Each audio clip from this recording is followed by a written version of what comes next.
그리하면 너희를 피하리라. 아멘.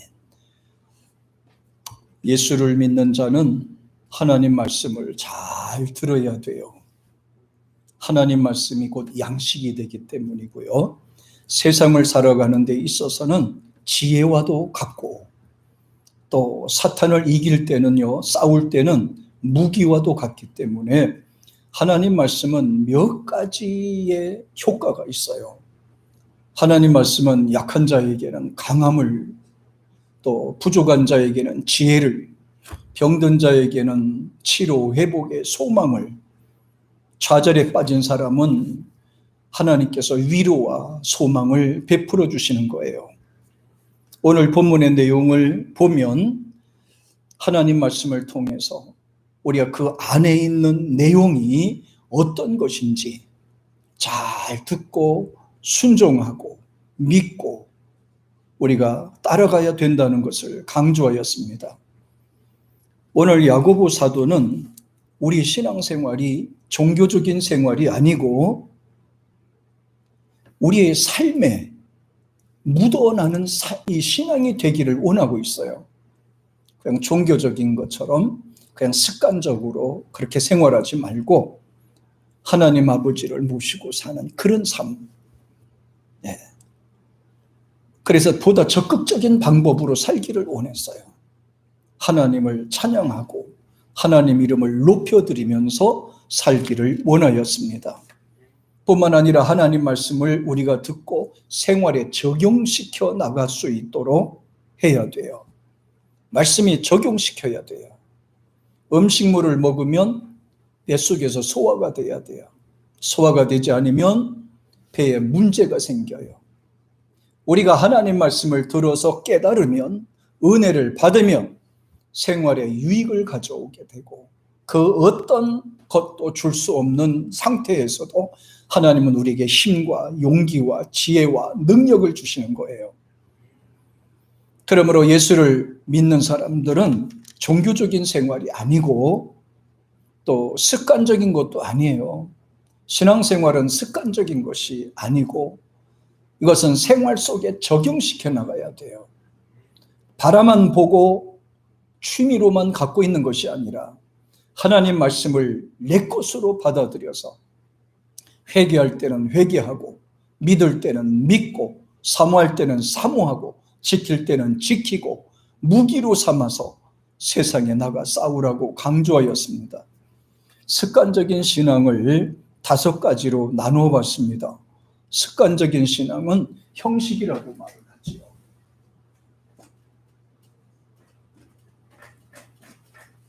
형식적인 신앙인데 5가지로 나누는데요.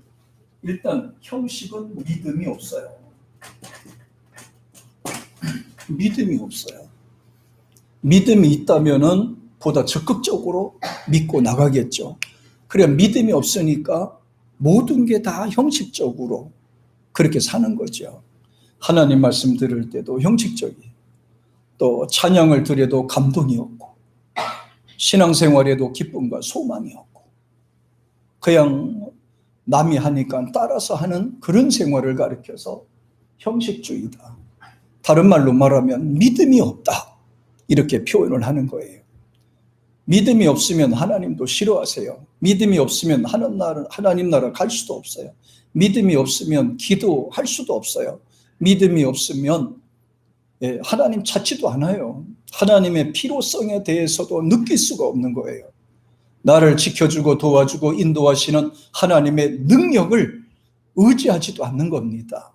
하나님은 늘 우리와 함께 하시는 거예요. 믿음이 없는 상태에서는 하나님을 기쁘시게 할 수도 없습니다. 히브리서 11장 6절에도 믿음이 없이는 하나님을 기뻐하실 수 없다고 말합니다. 하나님의 살아계심과 복 주신 것을 믿고 따르고 나갈 때 하나님께서는 능력도 주시고 힘을 주신다고 말씀하셨어요. 2번째는 종교적인 믿음입니다. 종교적인 신앙입니다. 종교적인 거는 안 믿을 수는 없고 마음이 불안하니까 믿어야 되겠고 그냥 턱걸이 형식으로 해놓는 걸 가리켜서 종교적 믿음이라고 그래요. 한 달에 한 번 가도 가책도 느끼지도 않고 하나님을 찾지도 찬양하지도 말씀을 듣지 예배 드리지도 않으면서도 마음에 가책이 없어요. 그냥 자기 힘들 때만 하나님을 찾게 되지요. 자기가 어려우니까 어떤 문제가 있을 때만 어디 가듯이, 그런 것이 바로 우리 인간의 종교적인 믿음입니다. 성경에서는 종교적인 믿음을 싫어해요. 하나님도 이런 믿음을 싫어하세요. 하나님을 모시고 사는 것을 원해요. 옆에 그냥 모시고 두는 것이 아니라 함께 하는 거예요. 함께 동행하는 거예요. 함께 다니는 거예요. 말씀을 묻고 기도하는 거예요. 말씀을 묻고 살아가는 거예요. 하나님이 함께 하신다는 그 자체만 갖고도, 생각하는, 인식하는 그 자체만 갖고도 그 사람에게는 힘이 되고 능력이 되는 것입니다. 종교적인 믿음은 적극적이지가 않지요. 수동적이지요. 필요할 때만 찾게 되지요. 어려움이 있을 때만 찾게 됩니다. 그러나 하나님을 모시고 사는 사람은 그렇지가 않습니다. 언제라도 하나님 앞에 물어보고 일을 하고, 기도하지 않으면 베길 수가 없어요. 불안해서 견딜 수가 없어요. 하나님이 야단치는 것만 같아요. 하나님이 뭐라고 하시는 것 같아요. 그래서 코람데오 신앙, 하나님이 앞에서 늘 사는 그런 삶이 되어야 돼요. 종교적인, 형식적인, 습관적인 이런 것은 되지 않는다, 이렇게 표현을 할 수 있어요. 세 번째는 우리 교회 다니면서도 겪을 수 있는 겁니다. 타성에 젖은 생활. 오래 다니다 보니까 뜨겁지도 않고, 오래 다니다 보니까 말씀이 확 다가오지도 않고, 오래 다니다 보니까 뭔가 변화가 없어요. 이렇게, 그죠? 믿어지지도 않고, 사모하는 마음도 없고, 감동도 생기지가 않아요.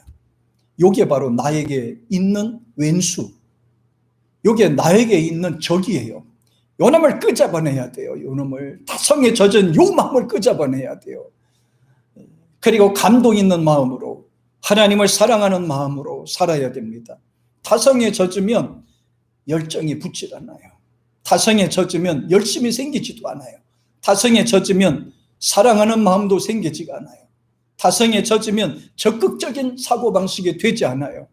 그래서 이런 거를 딱 바꿔서 하나님을 찬양하고 영광 돌리는, 그 말씀을 들을 때 생기는 그런 확신과 믿음으로, 찬양을 들을 때, 찬양을 할 때 우리 마음속에 생기는 감동과 은혜와 믿음이, 우리가 거기에 끌려다니는 사람이 되어야 돼요.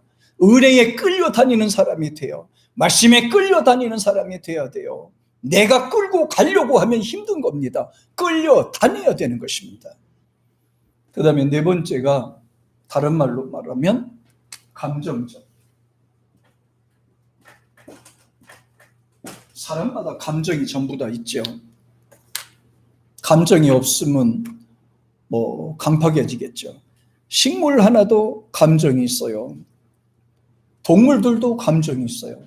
사람들도 감정이 있어요. 그런데 문제는 하나님 말씀을 통해 은혜 받고 감동 받아야 되고, 찬양을 통해서 은혜 받고 하나님 말씀으로 다가가야 되는데, 근데요, 마음이 감정적이 돼서 중심이 없으니까, 말씀이 들어가지 않으니까 자기 형편대로만 교회를 다니게 되는 거예요. 자기 눈에 보이는 대로만 다니는 거예요. 자기 마음에 느끼는 대로만 활동하게 되는 거예요. 이건 아주 수준이 낮은 거예요. 그래서 이 모든 것을 가리켜서 뭐라고 하느냐? 인본주의다. 인본주의 신앙이다, 이렇게 생각을 하는 겁니다. 네. 하나님을 생각하지 아니하고 늘 자기 보는 대로 따라가고 귀로 듣는 대로만 따라가기 때문에 그래요. 그래서 한번 정리해 봅시다. 형식적인 믿음이 뭐라고요? 믿음이 없다. 그렇죠. 믿음이 없다. 또 형식적인 믿음이 뭐라고요? 종교적인 믿음이다. 우리는 종교적인 믿음으로는 천국 갈 수 없어요. 예수님을 구주로 받아들여서 믿는 그 믿음으로 천국 가는 겁니다. 형식적인 믿음이 뭐예요? 타성에 젖어서 생활하는 거다. 타성에 젖어서. 형식적인 믿음이 뭐다? 감정에 치우치거나 환경에 치우쳐서 살아가는 것을 그렇게 표현하는 것이다. 이런 거를 통틀어서 뭐라 그런다고요? 인본주의 신앙이다 그랬어요. 사람 중심. 사람 중심의 신. 여기 사람, 인이 바로 사람이에요. 그리고 요 중간에 본이라는 말이 있어요. 사람 본. 뿌리 분자예요. 그러니까 사람 중심의 삶, 사람 중심의 생각, 사람 중심의 움직임, 요걸 가리켜서 인본주의라고 그래요. 사람이 먼저다.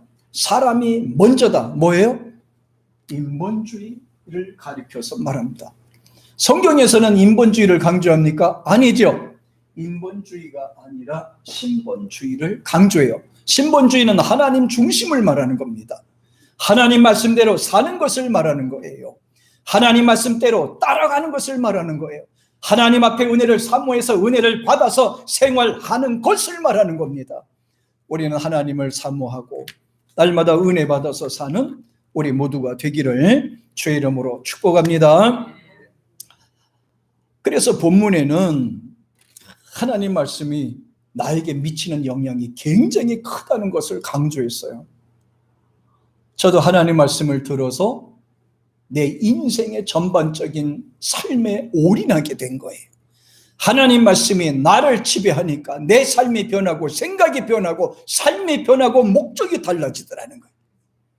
하나님 말씀은 사람의 생각을 바꾸는 능력이 있습니다. 사람의 바탕을 바꿀 수 있는 능력이 있어요. 떳떳 미지근한 인본주의를 바꿀 수 있는 것은 바로 하나님 말씀을 통해서 은혜 받는 그런 삶이 되어야 되는 것입니다. 그런데 하나님을 가까이 하는 방법이 뭐예요? 오늘 여기 보면 하나님께 복종할 지어다, 마귀를 대적하라, 그 부분을 강조하였어요. 이 부분은 두 가지예요. 가장 중요한 건 두 가지예요. 하나님을 가까이 하고 하나님 말씀에 순종하는 일은 딱 두 가지예요. 첫째는 예배잖아요. 예배요. 예배는 아무리 얘기해도 모자라지 않아요. 많지도 않아요. 예배가 중요하니까. 그럼 예배가 왜 중요하느냐? 하나님 말씀을 듣고 찬양하니까. 말씀을 듣고 하나님 앞에 예배하니까. 말씀을 듣고 하나님을 만나니까. 말씀을 듣고 우리 은혜를 받게 되니까 그래요. 세상에는 이렇게 하나님 말씀을 이렇게 해주는 데가 없잖아요. 그런데 교회 와서 하나님 말씀을 듣고 우리의 영적인 삶이 살아나고 우리의 심령, 죽은 사람이, 약한 사람이, 부족한 사람이 다시 회복해서 우리가 새롭게 인생을 사는 거예요. 그러니까 예배가 있으면 사는 역사가 일어나요. 예배가 회복하면 약한 사람, 부족한 사람, 연약한 사람도 다 회복하게 되는 겁니다. 그러니까 예배가 빠진 상태에서 아무리 성경을 많이 읽고 기도를 많이 해도 짝짝이에요. 짝짝이 신앙이죠, 여러분. 짝짝이 신앙. 성경 읽는 거 굉장히 좋지요. 기도 많이 하는 거 좋죠. 그런데 예배가 없으면요, 되겠습니까? 예배는 공동체를 이루는 데인데요. 성도와 성도끼리 서로 찬양 불러서 하나가 되는 작업이 바로 이 예배를 통해서 이루어지는 겁니다. 자기 혼자 아무리 성경을 많이 읽고 기도를 많이 해도 성도와의 교제가 없으면 안 된단 말이에요. 성도의 교제는 영적 예배입니다. 하나님 말씀 들을 때, 찬양을 들을 때도 혼자 하는 거 아니잖아요. 같이 하잖아요. 같이 마음을 하나가 하는 거예요. 목소리들이 다 달라요. 어떤 분은 바리톤음, 어떤 분은 엘토트, 어떤 분은 뭐 소프라노톤, 어떤 분은 또 뭐 알토톤 해서 다 음이 막 혼합이 되는데 그 혼합으로 찬송가 하나를 부른다고 생각해 봐요. 성가대보다 훨씬 더 멋있잖아요. 주일날 찬양 부를 때 봐요. 막 음이 막 하나가 되잖아요. 그게 바로 예배예요, 예배. 생각은 달라도 찬양을 부를 때 생각이 말씀으로 하나가 되는 거예요. 내 생각이 달라도 말씀을 들을 때 그 말씀을 통해서 우리가 하나가 되는 거예요. 말씀의 지배를 받아서 힘을 받고 은혜를 받는 길도 우리 하나가 되는 거예요. 그러니까 예배가 얼마나 중요해요. 부모님을 찾아뵌다고 하면서도 부모님을 찾아뵙지 않고 그냥 집만 갔다 오면은 부모 찾아뵌 거예요? 고향만 갔다 오면 부모님 찾아뵌 거 아니잖아요. 그죠? 가서 집도 봐야 되겠지만은 부모님 찾아뵙고 손도 잡아드리고 인사도 하고 같이 만나고 이렇게 하고 와야 부모님 찾아뵈는 거지. 부모님 만나지도 않고 집에만 삐 갔다 오면 되겠어요? 안 되잖아요. 그죠? 그래서 이 교회에 와서 예배 드리는 것은 하나님을 만나는 길이라 이 말이에요. 하나님을 만나고 서로 교제를 나누는 시간이다 이 말이에요. 그래서 예배가 중요하다 강조했고요. 그 다음에 두 번째는 신앙생활에 방해하는 이유. 우리가 잘 들으세요. 사탄의 도구가 될 수 있는 요소가 우리들에게 있어요. 사탄의 도구가 될 수 있는 요소가 누구한테 있다고요? 우리들에게 있어. 우리한테. 잘 들어보세요. 감정은 내가 감정을 조절을 잘하면 되는데 내가 감정에 끌려다니면은 사탄의 노예가 될 수 있다니까요. 사탄의 도구가 될 수 있다니까요. 이 감정의 지배를 받으면 안 된단 말이에요. 감정을 조절해야 된다 이 말이에요.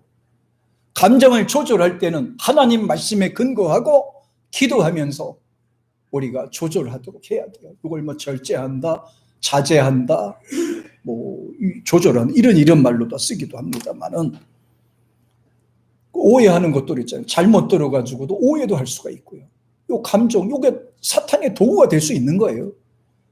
내 감정을 조절하지 못하면 사탄의 도구가 돼요. 내가 이해를 잘 못하면 사탄의 도구가 될 수가 있어요. 그래서 불신종하게 되고 원망하게 되고 미워하게 되고 시기하게 되고 이런 것들이 생겨요. 그래서 사탄이는 항상 나의 약한 부분을 이렇게 틈 노리고 있다가 미워하는 감정이 생기면 쏙 들어가가지고 그걸 이렇게 커지게 만드는 거예요. 사탄이는 영물이야, 영물. 보이지 않지만은 항상 우리를 갖고 놀라고 그러는 거예요. 그러니까 우리가 하나님 말씀을 듣지 않고 찬양을 듣지 않으면 사탄에게 늘 끌려다니게 되고 사탄에게 내 감정을 주어서 끌려다니게 된다니까요. 그래서 성경에는 뭐라고 그래요? 마귀를 대적하라, 마귀를 물리쳐라. 그 부분을 강조하셨어요. 믿는 자가 자기의 주장과 너무 고집을 세게 내세우는 것도 그것도 사탄에게 조종당할 수가 있어요. 그냥 고집을 내세워서 너무 그렇게 하는 것도 사탄에게 그냥 끌려다닐 수도 있어요. 그래서 우리는 사탄의 도구가 아니라 하나님이 쓰시는 도구가 돼야 돼요. 하나님을 찬양하는 것도 도구예요. 그래서 야고보 사도는 말하기를 마귀를 대적하라. 그리하면 너희를 피하리라. 우리에게 담대함이 필요한 것입니다. 믿음이 필요한 것입니다. 그리고 의지하는 그 믿음이 필요한 것이고 하나님 말씀을 잘 듣고 소화시킬 수 있는 이해력이 필요한 거예요. 내가 안 되면 하나님께서 능력으로 이해로 레마로 우리들에게 역사하시는 줄 믿습니다. 그래서 마귀를 대적하자 이 말은 여기서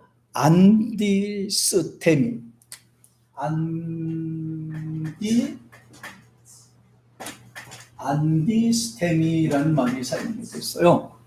그래 대적하라 이 말은 여기서 이제 반대편이다.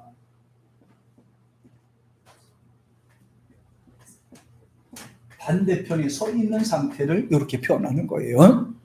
그 다음에 두 번째는 저항하다. 끌려가지 않으려고 막 발버둥 치다. 뭐 이런 거죠. 그 다음에 반대하다. 이렇게 안디스템이라는 말 자체가 이런 말이에요. 사탄을 대적하라. 사탄이 하는 말, 행위, 그리고 그 모든 것들이 있다면 일단 거부하라는 뜻이에요. 거부하면 사탄이 어떻게 할 수가 없는 거예요. 내가 거부하면 사탄이 나를 쓸 수가 없는 거예요. 그래서 하나님께 순종하지만 마귀는 철저하게 대적해야 된다고 강조를 하면서 성경에 보면 이런 말씀 나오는데요. 한번 보실까요? 사도행전 13장 한번 찾아가 보세요. 사도행전 우리 13장 8절에 있는 말씀입니다. 13장 8절에 자, 여기 보면 재밌는 일이 하나 나옵니다. 재밌는 사건이 나와요. 자, 한번 볼까요? 13장 8절에 같이 시작. 이 마술사 엘루마는 이 이름을 번역하면 마술사라 그들을 대적하여 총독으로 믿지 못하게 하시니, 여기 보세요. 8절에 보니 힘쓰니, 못하게 힘쓰니, 예수 믿지 못하게 자꾸 방해를 놓는 거예요. 예배 드리러 가려고 그러면 꼭 방해를 하죠. 이제 뭐 우리 수준은 이제 뭐 그것 넘어졌죠, 그죠? 예배 방해한다고, 바쁜 일이 있다고, 뭐 급한 일이 있다고 예배 빠지고 가진 않잖아요, 그죠? 일단 이 고비는 뛰어넘었죠. 그렇지, 아멘. 그럼요. 나 처음에 교회 다닐 때 요 단계가 요게 참 힘들어요. 요 단계가 꼭 교회 나올 생각하고 교회 나오려고 하면은 일이 생기는 거예요. 자꾸 일이 생기는 거예요. 뭐 친구한테도 연락이 오고 친척도 찾아오고 막 급한 데도 찾아오고, 그렇다고 해서 꼭 필요한 건 아니에요. 뭐 꼭 필요한 게 아닌데 일이 그냥 생기는 거야. 그 예배 드리러 올 때 그런 일들이 생기는 거예요. 그렇다고 뭐 막 돈이 생긴 거라 뭐 갑자기 유익이 막 탁 되는 것도 아닌데도 괜히 그렇게 일들이 생기는 거야. 교회 가지 못하게. 요거를 누가? 마귀가 나를 떠보는 거란 말이야. 나를. 요게 믿음이 과연 지킬 만한가? 예배를 지킬 만한가? 지키지 못할 만한가를 이렇게 나를 떠보는 거예요. 여기. 나를 시험하는 거라니까. 나를 유혹한다니까. 이게. 예. 지금 엘루마라는 사람은 마술사예요. 근데 사도 바울이 복음 전하니까 그걸 계속 방해하는 거예요. 계속 방해하는 거예요. 설교하는 사람 설교 못하게 방해하는 것도 같은 거예요. 설교가 얼마나 중요한데 나 혼자 하는 게 아니라 내가 설교를 잘 전해야, 힘있게 전해야, 감동 있게 전해야 듣는 사람도 같이 은혜되는 거지요. 목회자가 그냥 빌빌하고 감동도 안 되고 기도도 안 하고 골골하고 있어 보세요. 그럼 누가 은혜 받아? 누가? 그래서 저는 주일 낮에도 그렇고 좀 설교 시간에 소리를 꽥꽥 질리는 편이에요. 왜 질리는지 아시죠? 네, 그래요. 조용하게 해도 되는데, 나 목을 아끼기 위해서 조용조용 해도 되는데, 내가 조용하면 여러분이 조용해져요, 그냥. 그러니까 안 돼. 그냥 내가 시끄러워야 돼. 내가 막 주일 날만 되면 막 그냥 발광을 떨잖아. 찬송도 막 하려고 그러고 막 그냥 손도 들려고 그러고 막 그냥 기도도 막 시키고 막 하잖아. 주일날 대배 때 그냥 조용하게 그냥 고요한 밤, 거룩한 밤, 어둠에 묻힌 예배, 이렇게 하면 되겠어요? 안 되겠어요? 안 되잖아요. 나 그게 내가 습성에 맞지도 않아요. 이왕이면 얼마나 귀해. 예배 시간이 얼마나 귀하냐고요. 바쁜 시간 다 내려놓고 예배 드리러 오는 거잖아요. 피곤한 몸을 이끌고 교회 나오시는 거잖아요. 그러니까 내가 이렇게 발광 떨어야 돼? 안 떨어야 돼? 발광 떨어야 되겠죠? 그럼요. 내가 그래서 막 외치기도 하고 막 소리도 빽빽 질리기도 하고 막 그렇게 하는 거예요. 이왕이면 한마디로 더 들으시라고, 들어서 은혜 받으라고. 이 아까운 시간을 그냥 보낼 수 없잖아. 그냥 아까운 시간인데 얼마나 소중한 시간이에요. 이 한 시간이 말이야. 더군다나 주일날 오전 예배는 얼마나 중요한 시간이야. 세상 일을 다 내려놓고 그리고 예배 드리러 왔잖아. 근데 교회까지 와가지고 졸고 앉아가지고 설교도 안 들어봐. 그냥 찬양도 안 들어봐. 아까워서 미치겠어. 나는 시간이 그냥 가는 게 너무너무 아까워요. 뭐래도 막 시간을 쪼개가지고 뭔가 하고 싶은데 말이야. 여러분은 안 그리나 모르지만 난 그렇다 이거야. 내 나이 대봐. 우리 전재영 집사님, 내 나이 대봐. 자, 오늘 보세요. 이 마술사가 바울이 복음 전하니까 그 방해하는 거예요. 설교 못하게. 복음 전도 좀 하지 못하게 방해하는 거예요. 자, 그 다음에 9절 같이 시작. 바울이라고 하는 사울이 성령에 충만하여 그를 주목하고 화가 나버렸어요. 성령이 충만해서 복음을 전하는데 이 마술사가 중간에서 자꾸 방해를 하는 거예요. 화가 나야 안 나? 설교를 해야 되는데 설교를 자꾸 방해해. 화나요 안 나요? 그럼 어떻게 해야 돼? 그때 나는 그냥 참아낼 수 있겠지만은 여기 사울은 못 참아냈어요. 자, 설교 들을 때 어떤 일이 일어나나 보세요. 이 설교할 때 목회자 메시지가 어떤 일을 하는지 보세요. 9절에서 사울이, 그때는 바울이 되기 전이에요. 사울이 은혜 받고 충만한 때거든. 그래서 그 마술사를 딱 주목하고 마술사를 바라보면서 10절 시작. 이르되 모든 거짓과 악행이 가득한 자요 마귀의 자식이요 모든 의의 원수요 주의 바른 길을 굳게 하기를 그치지 아니하겠느냐, 이렇게 말했어요. 그러니까 설교를 방해하는 거예요. 예배를 방해하는 거예요. 신앙생활 방해하는 거예요. 그 행동을 가리켜서 뭐라고 됐냐면 거짓이 가득하고 악행이 가득한 자요 마귀의 자식이요 마귀의 자식. 그러면서 모든 의의 원수요 주의 바른 길을 굳게 하기를 그치지 아니하겠느냐라고 하면서 11절에 이렇게 말하는 겁니다. 시작. 보라, 이제 주의 손이 내 이위에 있으니 내가 맹인이 되어 얼마 동안 해를 보지 못하리라 하니 즉시 안개와 어둠이 그를 덮어 인도할 사람을 두루 구하는지라. 이게 복음을 전하는데 전하지 않고 여기서 저주가 나가면 무서운 거예요. 그래서 설교자는 저주를 하면 안 되는 거예요. 축복을 해야 돼. 축복을 해야지 저주하는 게 안 돼. 설교 시간이니까 얼마나 무서운 말이에요. 메시지가 나갈 수도 있으니까요. 될 수 있으면 저주 안 하려고 내가 이렇게 나도 노력을 많이 해요. 그리고 기도하는 사람, 기도에서 감동에 충만한 사람은 말 조심하세요. 자기 생각 없이 말을 툭툭 뱉는 게 얼마나 무서운 말인지 아세요? 하고 싶어도 좀 참고 입에서 나오는 대로 된대잖아요. 은혜 받은 사람은 말하는 대로 된대잖아. 기도하게 되니까 된대잖아. 은혜 받은 사람이니까 그런 능력이 나간대잖아요.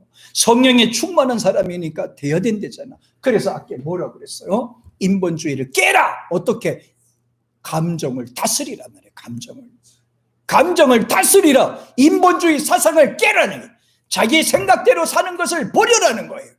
그리고 하나님 중심으로 살아라.